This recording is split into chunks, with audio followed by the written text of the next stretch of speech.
La semaine dernière, le Père Jean-François vous a annoncé une vidéo hebdomadaire pour découvrir la figure de Saint Philippe Néri. Pour plusieurs raisons. On pourrait dire d'abord parce que les prêtres de Saint-Louis le Sacré-Cœur sont attachés d'une manière particulière à ce saint. Et puis aussi parce que c'est un saint qui n'est peut-être pas assez connu en France. Il y a 5 ans, on a fêté les 500 ans de sa naissance à Florence. Et le pape François, à cette occasion, a adressé un message à la Confédération des oratoires du monde entier, où il décrit Saint Philippe Néri comme un tempérament chaleureux, joyeux, doux et fin.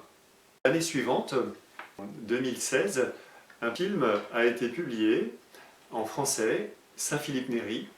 Ce film, il présente beaucoup d'erreurs historiques, mais il dépeint assez bien cette personnalité très particulière de Saint Philippe Néri.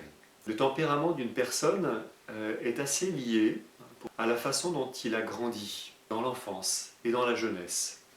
Pour Saint Philippe Néri, les 17 premières années de sa vie se sont passées à Florence. Alors, à 17 ans à peu près, il a quitté Florence et il a vécu le reste de sa vie à Rome jusqu'à 80 ans. Et pourtant, tout au long de sa vie, il s'est toujours dit très attaché et fier d'être florentin. Au XIVe et XVe siècle, Florence est d'une certaine manière le cœur de la Renaissance italienne.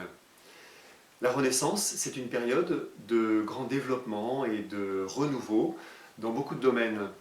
Dans le domaine artistique, on a à Florence des personnalités comme Fra Angelico ou Michel-Ange, des peintres, des sculpteurs, des architectes, des écrivains. Il y a un développement de la spiritualité également. Le couvent des Dominicains de San Marco est très dynamique. Il y aura des personnalités comme entre autres Savonarola qui feront parler d'eux. En 1528, ce sont les Florentins eux-mêmes qui déclarent Jésus-Christ roi de Florence. C'est un signe de cette vitalité spirituelle de la ville. Et puis un développement aussi politique. Florence est un lieu où se vit une forme de république. Machiavel est un auteur d'ouvrages florentins consacrés particulièrement à la politique. Il y a aussi le règne des Médicis, qui sont originaires de Florence et dont l'influence va se répandre jusqu'à Rome et même au-delà, puisque Catherine de Médicis, née à Florence 4 ans après Saint Philippe Néri, est devenue duchesse de Bretagne, puis reine de France. Saint Philippe naît donc à Florence le 21 juillet 1515. Il est baptisé au baptistère de la cathédrale Santa Maria del Fiore. Ses parents sont de la petite noblesse florentine, très pieux. On en a des témoignages. Son père a fait découvrir à Saint Philippe le couvent de Saint-Marc. Son père, donc, Francesco, était notaire, un petit notaire. Il y avait beaucoup de notaires à Florence. Et en même temps, il s'adonnait beaucoup à l'alchimie, ce qui ne lui a pas beaucoup réussi. Sa mère, Lucrèce, est décédée à la naissance de son 4e enfant, 5 ans après la naissance de Saint Philippe. Saint Philippe avait 2 sœurs, Élisabeth et Catherine, et aussi un frère qui est mort en bas âge, Antoine. Saint Philippe quitte Florence vers l'âge de 17 ans. Il en partira avec ce que Florence avait de meilleur à lui donner. Spirituellement, Saint Philippe a reçu une formation solide chez les Dominicains de San Marco. Les Dominicains étaient de grands prédicateurs à l'école de Saint-Dominique et aussi de Saint Thomas d'Aquin, mais aussi à travers des personnalités comme Fra Angelico qui ont écrit de la théologie à travers l'art, à travers la peinture. La liturgie de Saint-Marc et aussi les chants étaient une occasion pour Saint Philippe de développer son âme spirituelle. Une illustration de sa vie spirituelle, c'est cet événement où Saint Philippe, qui essayait de grimper sur un âne, se trouve embarqué dans une cavalcade qui le fait tomber dans une cave dont il sortira indemne et il attribuera cette issue heureuse à la Providence. Humainement aussi, Saint Philippe a beaucoup reçu de Florence. Il en a reçu une grande sensibilité artistique qui le pousse vers le beau, tout au long de sa vie. Il aura cette recherche aussi bien au niveau de la peinture que de la musique, et aussi qui le pousse vers un sens de la joie et de la fête. Le style politique de Florence aussi a marqué Saint-Philippe. Il en a gardé un goût pour la liberté, pour une certaine forme de démocratie dans le gouvernement. Une illustration de ce tempérament dont Saint-Philippe a hérité, on peut le voir dans un événement à Florence.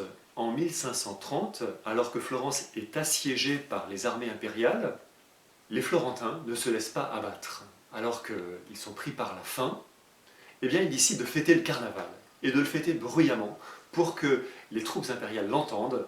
On dit même que des violonistes sont allés jouer sur le toit de la cathédrale pour narguer les assiégeants. Deux figures symboliques de Florence, pour terminer, qui ont marqué Saint-Philippe. D'abord, la figure de Savonarole. C'était un dominicain du couvent de Sainte-Marc, mais un dominicain qui était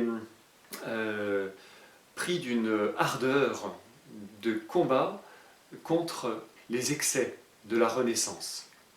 Il a été mis au bûcher pour hérésie en 1498. Pourtant, Saint-Philippe gardera toute sa vie un portrait de Savonarole dans sa chambre à Rome. Si Saint-Philippe est loin de Savonarole, lui qui a choisi la voie de la douceur, de la joie, contrairement à la parole rude, accusatrice de Savonarole, pourtant Saint-Philippe a gardé de lui cette ardeur pour la sainteté. Et avec d'autres moyens, il a cherché à faire retrouver à l'homme de la Renaissance la fidélité à son baptême. Une deuxième figure de Florence, le curé Arlotto. Saint-Philippe passait devant sa tombe quand il se rendait à la messe avec son père, et le curé Arlotto, décédé quelques années avant Savonarole, a écrit, en témoignage de sa vie, un recueil de bons mots. Il voulait amener les âmes à Dieu par l'humour. Un exemple, le dernier, sur sa tombe, il a fait écrire comme épitaphe « Cette tombe a été faite pour le curé Arlotto et pour tous ceux qui veulent y entrer ». Dans son enfance à Florence et encore pendant sa jeunesse, et même plus tard encore à Rome, on dit que Saint-Philippe était appelé Pippo Buono, ce qui veut dire le bon petit Philippe. Eh bien, cette humanité, Saint-Philippe la doit pour beaucoup à tout ce qu'il a reçu à Florence.